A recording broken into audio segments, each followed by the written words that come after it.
Pertanyaan selanjutnya, prinsip kerja pesawat sederhana pada saat otot betis pemain bulu tangkis mengangkat beban tubuhnya dengan bertumpu pada jari kaki adalah.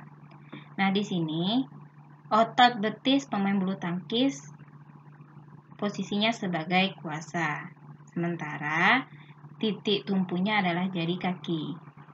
Otomatis antara kuasa dan titik tumpu itu ada beban. Nah, jika polanya adalah kuasa beban titik tumpu, maka dia termasuk pengungkit jenis kedua. Soal selanjutnya, prinsip kerja tangan anak yang sedang menarik koper adalah. Nah, perhatikan gambar berikut. Di mana ketika menarik koper, roda koper merupakan penumpu, badan koper merupakan beban, dan pegangan koper merupakan kuasa. Jika dilihat polanya adalah penumpu, beban, dan kuasa, ini merupakan pengukir jenis kedua. Soal selanjutnya, pada gambar berikut, diketahui sisi miringnya 8 dan sisi tegaknya 4. Yang ditanya adalah keuntungan mekanis bidang miring ini. Keuntungan mekanik, jika diketahui sisi miring dan sisi tegak, maka rumusnya adalah Km sama dengan S per H. S-nya 8, H-nya 4, maka hasilnya 2. Soal selanjutnya. Nah, pada gambar ini, diketahui pertama adalah gaya 120, kemudian jarak 2 meter. Nah, di sini ada massa, ini diabaikan saja. Nah, pertanyaannya, besar usaha yang dikerjakan balok. Yang kedua, besar daya yang digunakan selama 10 detik. Nah, pertama-tama kita kumpulkan apa yang diketahui. Pertama adalah gaya, 120 Newton, jarak 2 meter, dan waktu 10 detik. Pertanyaan pertama yaitu usaha, yang kedua adalah daya. Kita jawab satu-satu. Untuk usaha, rumusnya W sama dengan F dikali S. F-nya 120 dikali S-nya 2, berarti 240 Joule. Sementara itu, untuk daya, rumusnya W per T. Nah, pada hitungan sebelumnya kita sudah dapatkan hasil dari usaha, yaitu 240 Joule.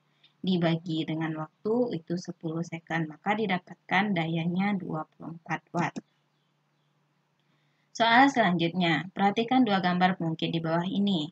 Pengungkit A itu lengan bebannya 20 cm, lengan kuasanya 120 cm. Sementara pada gambar B, lengan bebannya 80 cm dan lengan kuasanya 60 cm. Pertanyaannya, pengungkit manakah yang lebih membutuhkan sedikit energi jika digunakan? Ini hubungannya dengan keuntungan mekanis pengungkit. Nah, dari gambar yang diketahui hanya lengan, kuasa, dan lengan beban. Kita coba cari satu-satu. Untuk gambar A, keuntungan mekanisnya adalah 120 dibagi 20 cm, maka hasilnya 6 kali. Sedangkan yang B, keuntungan mekanisnya adalah 60 cm dibagi 80 cm, hasilnya 3 per 4 kali atau 0,75. Nah, jika dibandingkan 6 kali dengan 0,75 kali, maka 6 kali lebih besar. Nah, keuntungan mekanik ini hubungannya dengan energi yang dibutuhkan kuasa. Nah, semakin besar keuntungan mekanik, maka energi yang diperlukan semakin kecil. Soal selanjutnya. Perhatikan gambar katrol majemuk di bawah ini. Gaya kuasa untuk menarik beban adalah sebesar 8 Newton.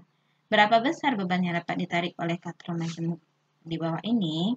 Nah, pertama-tama kita cari dulu N-nya atau jumlah tali pada katrol. N pada katrol bisa kita lihat dari sini. Cara menghitungnya, ini 1 tali, 2, 3, 4. Maka N-nya adalah 4. Kemudian selain itu yang diketahui lagi adalah gaya kuasa yaitu 8 Newton.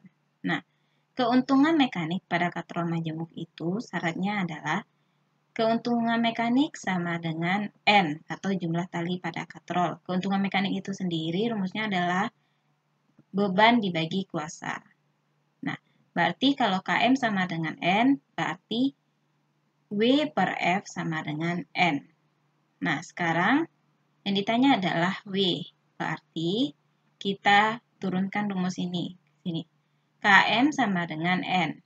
Nah, Km tadi adalah W per F sama dengan 4. Nah, W yang ditanya, F-nya 8, N-nya 4. Berarti W sama dengan 4 kali 8. Berarti W sama dengan 32.